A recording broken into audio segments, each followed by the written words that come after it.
एक बात हम आपसे पूछते हैं, उत्तर दीजिएगा सारे नए रायपुर वाले, गनौद वाले, ध्यान से। तुम्हारा सिर दुखेगा तो तुम सबसे पहले अपने गांव के हॉस्पिटल में जाओगे, शहर के हॉस्पिटल में जाओगे कि सिर दुखा तो सबसे पहले तुम्हारे पास जो दवाई रखी है पहले वो खाओगे? जम के बोलो जरा।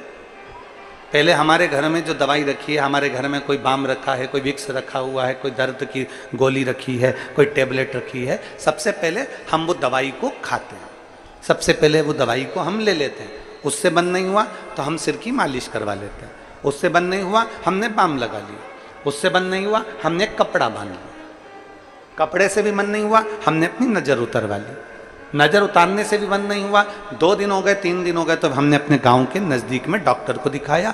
डॉक्टर ने कहा कि सरकारी हॉस्पिटल जाओ, हमने सरकारी हॉस्पिटल दिखाया। हॉस्पिटल वाले ने कहा कि रायपुर जाओ, हमने रायपुर दिखाया। अब हम बड़े हॉस्पिटल में पहुंचे। पहले हमारे पास जो टेबलेट है, पहले हमारे पास जो सामान है, पहले हमने उसको खाकर देखा आराम लगा कि नहीं लगा। थोड़ा बहुत भी अगर हमें आराम लगना चालू हो जाता है तो फिर हम हॉस्पिटल में नहीं जाते, हम डॉक्टर के पास नहीं जाते। 1 घंटे में, 2 घंटे में, 1 दिन में, 2 दिन में हमें आराम लग जाएगा। मेरे पास जो टेबलेट है उससे मुझे आराम लग जाएगा, उससे मुझे आराम मिलेगा। उसी तरह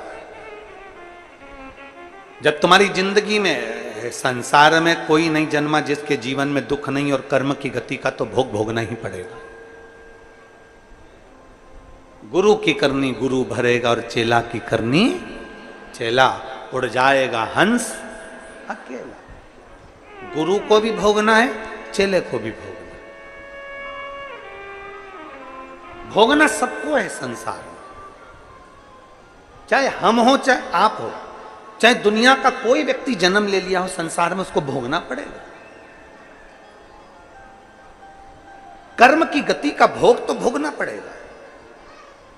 राम जी ने छुपकर बाली को मारा था, कृष्ण अवतार में उस बाली ने छुपकर भगवान कृष्ण को मारा था।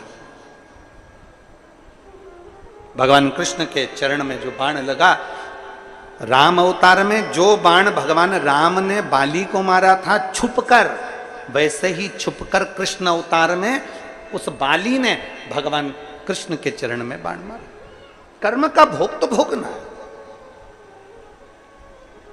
हम पहले भी कथा में कहे, आज फिर कहते हैं, माता पिता से नहीं डरना मत डरो, परिवार वालों से नहीं डरना मत डरो, अपने गुरु से नहीं डरना मत डरो, अपने चेले से नहीं डरना मत डरो, वेद पुराण से नहीं डरना मत डरो, धर्म शास्त्र से नहीं डरना मत डरो, तुम्हारे घर के बड़ों से नहीं डरना मत डरो, मत डरो। पर इतना याद रखना कि